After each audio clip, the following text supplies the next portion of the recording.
La Genèse, chapitre 50. Joseph se jeta sur le visage de son père, pleura sur lui et le baisa. Il ordonna aux médecins à son service d'embaumer son père, et les médecins embaumèrent Israël. 40 jours s'écoulèrent ainsi et furent employés à l'embaumer, et les Égyptiens le pleurèrent 70 jours. Quand les jours du deuil furent passés, Joseph s'adressa aux gens de la maison de Pharaon et leur dit : « Si j'ai trouvé grâce à vos yeux, rapportez, je vous prie, à Pharaon ce que je vous dis.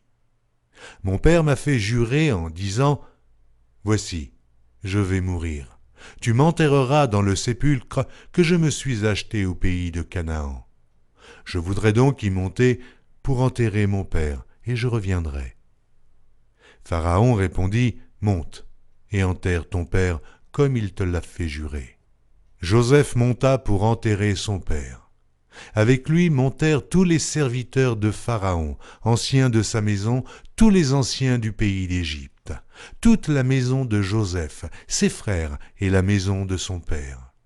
On ne laissa dans le pays de Goshen que les enfants, les brebis et les bœufs.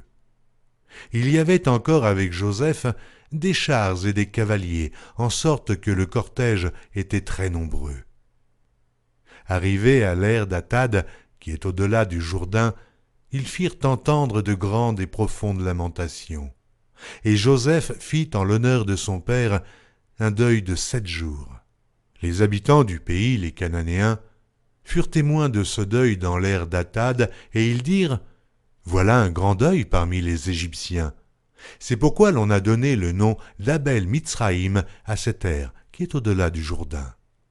C'est ainsi que les fils de Jacob exécutèrent les ordres de leur père. Ils le transportèrent au pays de Canaan et l'enterrèrent dans la caverne du champ de Macpéla, qu'Abraham avait acheté d'Éphron le Héthien comme propriété sépulcrale qui est vis-à-vis de Mamré.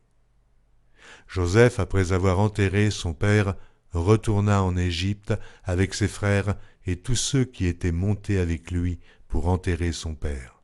Quand les frères de Joseph virent que leur père était mort, ils dirent : « Si Joseph nous prenait en haine et nous rendait tout le mal que nous lui avons fait. » Et ils firent dire à Joseph : « Ton père a donné cet ordre avant de mourir. Vous parlerez ainsi à Joseph. Oh, pardonne le crime de tes frères et leurs péchés, car ils t'ont fait du mal. Pardonne maintenant le péché des serviteurs du Dieu de ton père. » Joseph pleura en entendant ces paroles. Ses frères vinrent eux-mêmes se prosterner devant lui et ils dirent : « Nous sommes tes serviteurs. » Joseph leur dit : « Soyez sans crainte, car suis-je à la place de Dieu ? Vous aviez médité de me faire du mal. Dieu l'a changé en bien, pour accomplir ce qui arrive aujourd'hui, pour sauver la vie à un peuple nombreux. Soyez donc sans crainte, je vous entretiendrai, vous et vos enfants. » Et il les consola en parlant à leur cœur.